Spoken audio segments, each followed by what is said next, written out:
ശബരിമലയിൽ തിരുവാഭരണം ചാർത്തിയുള്ള അയ്യപ്പ ദർശനം ഇന്നുകൂടി മാത്രം. പുലർച്ചെ സന്നിധാനത്ത് വലിയ തിരക്കാണ് അനുഭവപ്പെട്ടത്.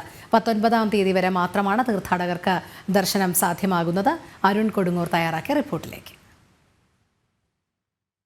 ശബരിമലയിലെ ഭക്തജന തിരക്കിൽ നേരിയ ഒരു കുറവ് ഉണ്ടായിട്ടുണ്ട്. പക്ഷേ എങ്കിൽ പോലും പുലർച്ചെ നട തുറന്നപ്പോൾ വലിയ ഭക്തജന തിരക്കായിരുന്നു അനുഭവപ്പെട്ടുകൊണ്ടിരുന്നത്. ഇപ്പോൾ നേരിയ ഒരു തിരക്കിന് ഒരു ശമനമുണ്ട്. ഏതായാലും ഏറ്റവും പ്രധാനപ്പെട്ട ചടങ്ങുകളിലൂടെയാണ് ശബരിമല സന്നിധാനം കടന്നു പോകുന്നത്. ഇന്നത്തെ ഏറ്റവും പ്രധാനപ്പെട്ട ഒരു കാര്യം, ഇന്നുകൂടി മാത്രമാണ് തിരുവാഭരണ വിഭൂഷിതരായ സ്വാമി അയ്യപ്പനെ കാണുവാനുള്ള ഒരു അവസരമുള്ളത്. പന്തളത്ത് നിന്നും കൊണ്ടുപോകുന്ന തിരുവാഭരണം ഇന്നുകൂടി മാത്രമായിരിക്കും ഭഗവാന് ചാർത്തുക. അതോടൊപ്പം തന്നെ നാളെ പന്തളം രാജകുടുംബത്തിൻ്റെ കൊട്ടാരത്തിൻ്റെ വകയാണ് കളഭാഭിഷേകമുള്ളത്. ഉച്ചയ്ക്കാണ് 12:30യോടെയാണ് കളഭാഭിഷേകം നടത്തുക. നാളെ വൈകിട്ട് ആണ് മണിമണ്ഡപത്തിൽ നിന്നും ഏറെ ശ്രേഷ്ഠമായ വിശിഷ്ടമായ ശരംകുത്തിയിലേക്ക് ഉള്ള എഴുന്നള്ളിപ്പ് നടക്കുക. അതിനുശേഷം മറ്റന്നാൾ ആണ് ഗുരുതി നടക്കുക. മാളികപ്പുറത്തിന് സമീപം മണിമണ്ഡപത്തിന് സമീപമുള്ള സ്ഥലത്താണ് ആ ഗുരുതി നടക്കുക. എന്തായാലും മറ്റന്നാൾ 19-ാം തീയതി രാത്രി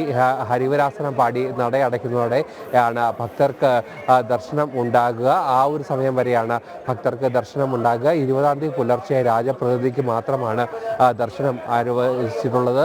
എന്തായാലും വലിയ രീതിയിലുള്ള ഒരു ഭക്തജന തിരക്കായിരുന്നു ഇത്തവണ ശബരിമല സന്നിധാനത്ത് ഉണ്ടായിരുന്നത്. ആ ഒരു തിരക്കിന് ഇപ്പോൾ നേരിയ ഒരു കുറവ് ഉണ്ടായിട്ടുണ്ട്. കഴിഞ്ഞ വർഷങ്ങളുടെ അപേക്ഷിച്ച് വലിയ ഒരു ഭക്തജന തിരക്കാണ് ഈ സന്നിധാനത്തുണ്ടായത്. നടവരവിലും വലിയ രീതിയിലുള്ള വർധനമുണ്ടായി. അടിസ്ഥാന സൗകര്യങ്ങളുടെ അടക്കം വലിയ ഒരു പ്രശ്നങ്ങളൊക്കെ തന്നെ നിലവിൽ നിലനിൽക്കുന്നുണ്ടായിരുന്നു. നേരം മകരവിളക്കിൽ വലിയ രീതിയിലുള്ള ഒരു ഭക്തജന പ്രവാഹം ഉണ്ടായിരുന്നു. അതിന് സമാനമായ രീതിയിലുള്ള തിരക്കായിരുന്നു 2 ദിവസങ്ങളിൽ ഉണ്ടായിരുന്നു. എന്തായാലും ആ തിരക്കിന് നേരിയ ഒരു കുറവ് ഈ ദിവസങ്ങളിൽ അല്ലെങ്കിൽ ഇന്ന് അനുഭവപ്പെട്ടുകൊണ്ടിരിക്കുകയാണ്.